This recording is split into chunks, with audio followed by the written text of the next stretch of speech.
السلام علیکم ناظرین، آج میں آپ لوگوں کو 10 سال کے بچے کا واقعہ سنانے جا رہی ہوں۔ 10 سالہ بچے کی رونے کی آواز میں اتنا درد تھا کہ مجبوراً مجھے گھر کے اندر داخل ہو کر دیکھنا پڑا۔ یہ 10 سالہ بچہ رو کیوں رہا ہے؟ اندر داخل ہو کر میں نے دیکھا کہ ماں اپنے بیٹے کو آہستہ سے مارتی اور بچے کے ساتھ خود بھی رونے لگتی۔ میں نے آگے ہو کر پوچھا کہ بہن، بچے کو مار کیوں رہی ہو اور خود بھی رو رہی ہو؟ اس نے جواب دیا کہ بھائی، آپ کو تو معلوم ہے اس کے والد اللہ کو پیارے ہو چکے ہیں اور ہم بہت غریب بھی ہیں۔ میں لوگوں کے گھروں میں مزدوری کرتی ہوں اور اس کی پڑھائی کا مشکل سے خرچ اٹھاتی ہوں۔ یہ کمبخت اسکول روزانہ دیر سے جاتا ہے، روزانہ گھر دیر سے آتا ہے، جاتے ہوئے راستے میں کہیں کھیل کود میں لگ جاتا ہے اور پڑھائی کی طرف ذرا بھی توجہ نہیں دیتا، جس کی وجہ سے روزانہ اپنے اسکول کی وردی گندی کر لاتا ہے۔ میں نے بچے اور اس کی ماں کو تھوڑا سمجھایا، چل دیا۔ ایک دن صبح سبزی منڈی کی سبزی وغیرہ لینے گیا تو اچانک میری نظر اسی 10 سالہ بچے پر پڑی جو روزانہ گھر سے مار کھاتا تھا۔ کیا دیکھتا ہوں کہ وہ بچہ منڈی میں پھر رہا ہے اور جو دکاندار اپنی دکانوں کے لیے سبزی خرید کر اپنی بوریوں میں ڈالتے تو ان سے کوئی سبزی زمین پر گر جاتی اور وہ بچہ اسے فوراً اٹھا کر اپنی جھولی میں ڈال لیتا۔ میں یہ ماجرا دیکھ کر پریشانی میں مبتلا ہو گیا تھا کہ چکر کیا ہے۔ میں اس بچے کو چوری فالو کرنے لگا۔ جب اس کی جھولی سبزی سے بھر گئی تو وہ ٹرک کے کنارے بیٹھ کر اونچی آوازیں لگا کر اسے بیچنے لگا۔ منہ پر مٹی، گندی وردی اور آنکھوں میں نمی کے ساتھ ایسا دکاندار زندگی میں پہلی بار دیکھ رہا تھا۔ دیکھتے اچانک ایک آدمی اپنی دکان سے اٹھا جس کی دکان کے سامنے اس بچے نے ننھی سی دکان لگائی تھی۔ اس شخص نے آتے ہی ایک زوردار پاؤں مار کر اس ننھی سے دکان کو ایک ہی چٹکے میں ساری سڑک پر پھیلا دیا اور بازو سے پکڑ کر اس بچوں کو بھی ہٹا کر دھکے دینے لگا۔ ننھا دکاندار آنکھوں میں آنسو لیے دوبارہ اپنی سبزی کو اکٹھا کرنے لگا اور تھوڑی دیر بعد اپنی سبزی کسی دوسری دکان کے سامنے ڈرتے لگانے لگا۔ بھلا ہو اس شخص کا جس کی دکان کے سامنے اس نے اپنی ننھی سی دکان لگائی۔ اس شخص نے اس بچے کو کچھ نہیں کہا۔ تھوڑی سی سبزی تھی، جلدی ہی فروخت ہو گئی اور وہ بچہ اٹھا اور بازار میں ایک کپڑے والی دکان میں داخل ہوا اور دکاندار کو وہ پیسے دے کر دکان میں پڑا اپنا اسکول بیگ اٹھایا اور بنا کچھ کہے اسکول کی جانب چل دیا۔ میں بھی اس کے پیچھے چل رہا تھا۔ جب وہ بچہ اسکول گیا تو 1 گھنٹہ دیر ہو چکی تھی، جس پر اس کے استاد نے ڈنڈے سے اسے خوب مارا۔ میں نے جلدی سے جا کر استاد کو منع کیا کہ یتیم بچہ ہے، اسے مت مارو۔ استاد کہنے لگے کہ سر، یہ روزانہ 1 گھنٹہ دیر سے آتا ہے، میں روزانہ اسے سزا دیتا ہوں کہ ڈر سے اسکول ٹائم پر آئے اور کئی بار میں اس کے گھر بھی پیغام دے چکا ہوں۔ بچہ مار کھانے کے بعد کلاس میں بیٹھ کر پڑھنے لگا۔ میں نے اس کے استاد کا موبائل نمبر لیا اور گھر کی طرف چل دیا۔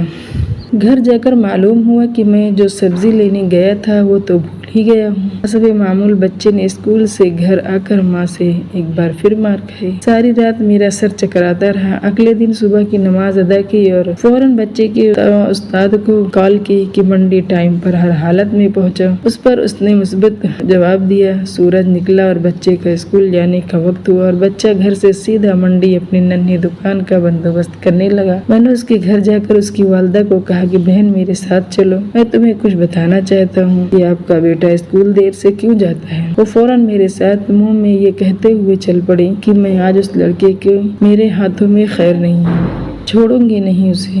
آج منڈی میں لڑکے کا استاد بھی آ چکا تھا۔ ہم تینوں نے منڈی کے 3 مختلف جگہوں پر پوزیشن سنبھال لی اور ننھی دکان والے کو چھپ کر دیکھنے لگے۔ حسب معمول آج بھی اسے کافی لوگوں سے جھڑکیاں کھانی پڑیں اور آخر کار وہ لڑکا اپنی سبزی فروخت کر کے کپڑے والی دکان کی طرف چل پڑا۔ اچانک میری نظر اس کی ماں پر پڑی تو وہ کیا دیکھتا ہوں کہ وہ بہت ہی درد بھری سسکیاں لے کر زار و قطار رو رہی تھی اور میں نے فوراً اس کے استاد کی طرف دیکھا تو وہ بہت شدت سے اس میں آنسو بہ رہے تھے۔ دونوں کے رونے میں مجھے ایسا لگ رہا تھا جیسے انہوں نے کسی مظلوم پر ظلم کیا۔ آج انہیں اپنی غلطی کا احساس ہو رہا تھا۔ اس کی ماں روتے روتے گھر چلی گئی اور استاد بھی سسکیاں لیتے ہوئے اسکول چلا گیا۔ حسب معمول بچے نے دکاندار کو پیسہ دیے اور آج اس کو دکاندار نے ایک لیڈیز سوٹ دیتے ہوئے کہا کہ بیٹا، آج سوٹ کے سارے پیسے پورے ہو گئے، میں اپنا سوٹ لے لو۔ بچے نے اس سوٹ کو پکڑ کر اسکول بیگ میں رکھا اور اسکول چلا گیا۔ آج بھی 1 گھنٹہ لیٹ تھا۔ وہ سیدھا استاد کے پاس گیا اور بیگ میز پر رکھ کر مار کھانے کے لیے ہاتھ آگے بڑھا دیے تاکہ استاد ڈنڈے سے اس کو مار لے۔ استاد کرسی سے اٹھا اور فوراً بچے کو گلے لگا کر اس قدر زور سے رویا کہ میں بھی دیکھ کر اپنے آنسو پر قابو نہ پا سکا۔ میں نے اپنے آپ کو سنبھالا اور آگے بڑھ کر استاد کو چپ کرایا۔ آئیے بچے سے پوچھا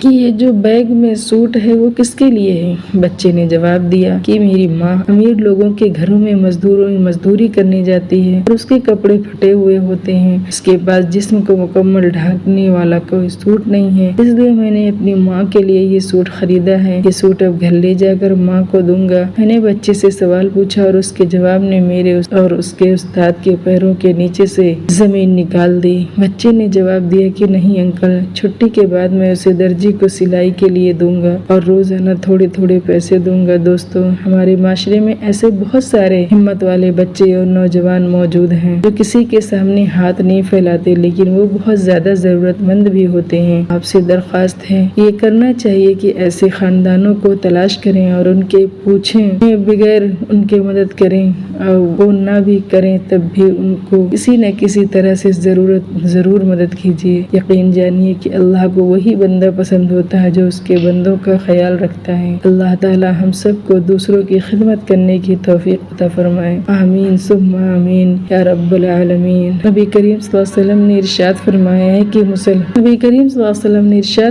ہے کہ مسلمان کا صدقہ اس کی عمر میں اضافہ کرتا ہے اور بری موت سے بچاتا ہے، اور اللہ تعالیٰ اس کے ذریعے تکبر اور فخر کی بیماریوں کو زائل کرتا ہے۔ امید کرتی ہوں ہمارے آج کی ویڈیو بھی آپ کو ضرور پسند آئی ہوگی، اور اپنے دوستوں اور رشتہ داروں کے ساتھ بھی ضرور شیئر کیجیے گا۔ دوستو، اگر آپ نے ابھی تک ہمارا چینل سکینہ عاشی اور فالو نہیں کیا تو بھی لائک کر کے فالو کے بٹن دبا پر کلک کر دیں تاکہ آئندہ آنے والی ایسی خوبصورت ویڈیو آپ تک پہنچتی رہے۔ جزاک اللہ خیر کثیر۔ اللہ تعالیٰ کہنے سننے سے زیادہ عمل کرنے کی توفیق عطا فرمائے، آمین۔